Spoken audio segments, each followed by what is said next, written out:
ஆன்மீக ஐதீகங்கள் இருமுடி.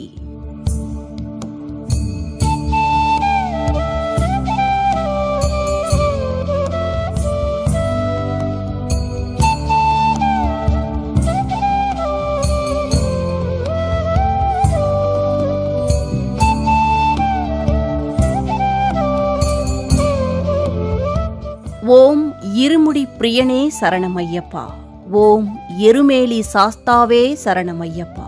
இந்த மனதை உருக்கும் பக்தி வாக்கியங்கள் மாலையணிந்து விரதம் இருந்து ஐயப்பனை தரிசிக்க புறப்படும் ஒவ்வொரு ஐயப்ப பக்தர்களின் இதயத்தில் இருந்தும் ஆத்மார்த்தமாக எழும் உணர்ச்சி மிகுந்த பக்தி கோஷம். கடுமையான விரத விதிமுறைகளை கடைபிடித்து சபரிமலை சன்னதிக்கு யாத்திரை புறப்படும் பக்தர்கள் இருமுடி கட்டி புறப்படுவார்கள். இந்த சக்தி வாய்ந்த ஐயப்ப வழிபாட்டில் இருமுடி என்பது மிகவும் புனிதமானது. தனது உடலையும் உள்ளத்தையும் தூய்மையாக்கி மனம் உருகி ஐயப்பனை வேண்டும் பக்தர்கள் ஐயனின் திருமேனி அபிஷேகத்துக்கு நெய்யையும் பூஜை பொருட்களையும் கட்டி சுமந்து செல்வதுதான் இருமுடி என கூறப்படுகிறது.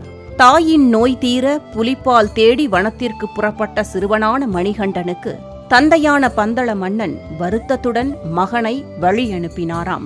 அப்போது காட்டில் உண்ண எடுத்துச் செல்லும் உணவுகள் பல நாட்கள் கெட்டுப்போகாமல் இருக்க நெய்யில் தயாரித்த சில உணவுகளை ஒரு முடியாக கட்டினாராம். முக்கண்ணான சிவனின் அம்சம் போல் ஒரு தேங்காயை மற்றொரு முடியில் கட்டிக் கொடுக்க இருமுடிகளையும் ஏந்திய மணிகண்டன் காட்டுக்கு சென்றாராம். இதனை நினைவு கூறும் விதமாகத்தான் இருமுடி கட்டப்படுவதாக சொல்லப்படுகிறது. இருமுடியை முதலில் சிரசில் ஏற்றியது ஐயப்பன் என்று புராணங்களில் கூறப்படுகிறது. பொதுவாக கோவில்களில் அல்லது வீடுகளில் இருமுடி கட்டும் போது குருசாமியானவர் ஐயப்ப சுவாமி அருகே அமர்ந்து பூஜைகளை தொடங்குவார். அந்த நேரத்தில் ஐயப்ப பக்தர்கள் பஜனை பாடல்களை பாடி வழிபடுவர். குருசாமி தேங்காய் எடுத்து தர ஐயப்ப பக்தர்கள் அந்த தேங்காயில் நெய் ஊற்றி அதனை நிறைக்க தொடங்குவார்கள். ஐயப்ப சுவாமி சிவவிஷ்ணுவின் அம்சம் என்பதை உணர்த்தவே முக்கண் கொண்ட சிவ அம்சமான தேங்காயில் விஷ்ணுவின் அம்சமான நெய் ஊற்றி எடுத்துச் செல்லப்படுகிறது. முக்கியமாக அப்போது நமது பிரார்த்தனைகளை சொல்லி சுவாமியே சரணம் என பக்தியுடன் கூறியபடி தேங்காயில் நெய் நிரப்ப வேண்டுமா. இதனால் வேண்டுதல்களை ஐயப்பன் நிச்சயமாக நிறைவேற்றுவார் என்று பலன் பெற்ற பக்தர்கள் கூறுகின்றனர்.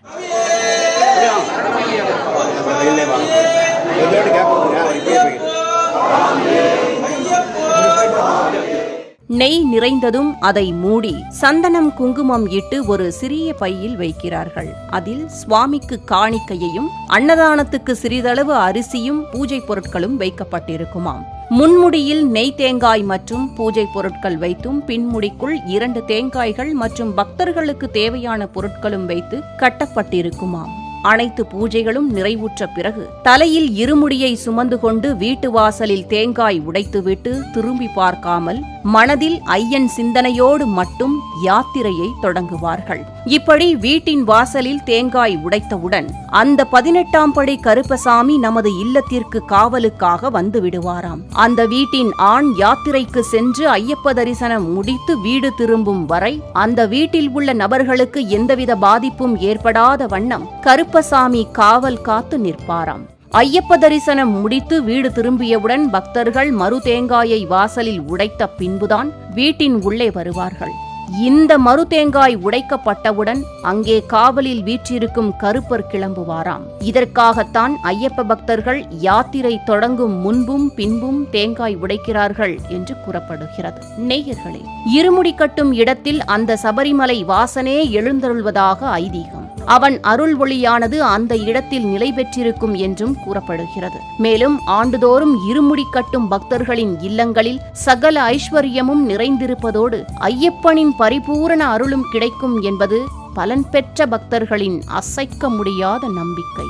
கடும் விரதமிருந்து இருமுடி கட்டி ஐயப்பனை நினைத்து அதனை சுமப்பது நம் பாடு, காப்பது அவன் பாடு. பள்ளிக்கட்டு சபரிமலைக்கு யாரை காண சுவாமியை காண என்ற சரண கோஷத்தோடு மலையேறுவோம். வாழ்வில் நலமும் வளமும் பெறுவோம். ஆன்மீக ஐதீகங்கள் இருமுடி.